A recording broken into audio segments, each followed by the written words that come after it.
এক আনসার সদস্যকে টেনে হিঁচড়ে তুলে নিয়ে যাচ্ছেন কয়েকজন বিজিবি সদস্য।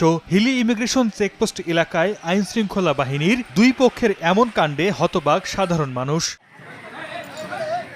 বুধবার দুপুর ২:৩০টার দিকে একজন ভারতীয় পাসপোর্ট যাত্রী কসমেটিক, শাড়ি, কাপড় সহ বিপুল পরিমাণ মালামাল নিয়ে বাংলাদেশে প্রবেশ করেন। এ সময় 0 পয়েন্ট গেটের সামনে মালামাল আটকে কাস্টম চেকিং অফিসে নিয়ে আসার সময় বিজিবি ও আনসার সদস্যদের মধ্যে কথা কাটাকাটি হয়। এক পর্যায়ে নায়েক সুবেদার একরামুলের নেতৃত্বে বেশ কয়েকজন বিজিবি সদস্য কাস্টমসের চেকিং রুমে প্রবেশ করে পরিতোষ চন্দ্র ও ফরিদ হোসেন নামে দুই আনসার সদস্যকে তুলে নিয়ে 0 পয়েন্ট গেটের গোল ঘরে আটকে রাখেন। খবর পেয়ে কাস্টমসের সহকারী কমিশনার ও ২০ বিজিবি ব্যাটালিয়নের অধিনায়ক ঘটনাস্থলে আসেন। দুপক্ষের বৈঠকের মাধ্যমে ৩ ঘণ্টা পর ছেড়ে দেয়া হয় আনসার সদস্যদের।